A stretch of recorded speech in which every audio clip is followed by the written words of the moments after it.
Hi friends, ప్రజాప్రతినిధి 2 అనే movie almost 2 or 5 minutes ఉంది. ఇందులో హీరో హీరోయిన్ వచ్చే వరకు నారా రోహిత్, సిరి, దినేష్ తేజ్, సచిన్ ఖేడ్కర్, జిసేన్ గుప్తా, ఉదయ్ భాను, అజయ్ ఘోష్, డైరెక్టర్ మూర్తిదేవ్ గుప్తా. ఇక ఫ్రెండ్స్, స్టోరీలోకి వెళ్తే లాంగ్ గ్యాప్ వచ్చిన తర్వాత నారా రోహిత్ ప్రతినిధి 2 చిత్రంలో తిరిగి వచ్చాడు. స్టోరీలోకి వెళ్తే ప్రజాపతి అనే పిఎంతో మీటింగ్ ఉండటంతో అక్కడ ఉన్న న్యూస్ ఛానల్, మెయిన్గా ఎన్ఎన్సి.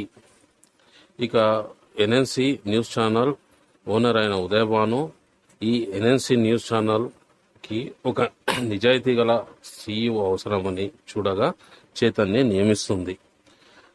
లైవ్ టెలికాస్ట్ చేస్తుండగా సీఎం హౌస్లో బాంబ్ బ్లాస్ట్ జరుగుతుంది. అక్కడి నుండి స్టోరీ మొదలవుతుంది. ఇక హీరో చేతన్ సీఈఓ ఎన్ఎన్సీగా చేస్తుండగా కొంతమంది ఎమ్మెల్యే, ఎంపీ లీడర్స్ని ఇంటర్వ్యూకి తీసుకొని వారి యొక్క ఆస్తులను, లీగల్, ఇల్లీగల్ బిజినెస్లోని మొత్తాన్ని లైవ్ టెలికాస్ట్లో చూపెడతాడు. అందుకు వారి పార్టీ నుండి తొలగించి వారిని ఇంటికి పంపేస్తారు.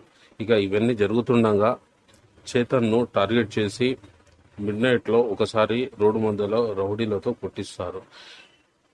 ఇది తెలిసిన ఉదయ్ భాను హాస్పిటల్లోకి వచ్చి చూడగానే హీరో చేతన్, పర్వాలేదు, ఇది కామన్, మనం నిజాయితీగా ఉండాలి, నిజం నిలబడాలని చెప్తాడు. ఇక ఎలక్షన్ మూమెంట్లో చేతన్ ఓటు యొక్క ప్రాముఖ్యతను, విలువ, దాని వచ్చే లాభాలు మరియు నష్టాలు క్లుప్తంగా వివరిస్తాడు. అందుకు ప్రజలు అక్కడ 98% పోలింగ్ అవుతుంది. ఇక హీరో బ్యాక్గ్రౌండ్లోకి వెళ్తే ఇతడు ఒక అనాథ. తనికెళ్ళబర్ని అతను స్థాపించిన ఆశ్రమంలో కొందరు అబ్బాయిలతో ఉంటాడు. కొద్ది కాలానికి అక్కడ ఉన్న పొలిటికల్ లీడర్స్ ఆ ఆశ్రమాన్ని మంటలతో కూల్చేశారు. ఆ సమయంలో తనికెళ్ళబర్ని చంపగా హీరో చేతన్కి ఒక మాట ఇస్తాడు, నిజాయితీగా ఉండాలి, నిజం చెప్పాలి అని. దీని తర్వాత చనిపోయిన సీఎం ప్రజాపతి కొడుకు సీఎంగా ప్రమాణ స్వీకారం చేస్తుండగా అప్పుడు అక్కడున్న ప్రజాపతి మళ్ళీ తిరిగి వస్తాడు. అందుకు అందరూ షాక్కు గురి అవుతారు. అప్పుడు అక్కడ ఉన్న లీడర్స్, చనిపోయిన సీఎం మళ్ళీ ఎలా తిరిగి వస్తాడు, దానిపై సిబిఐ ఎంక్వైరీ వేయాలని చెప్తాడు.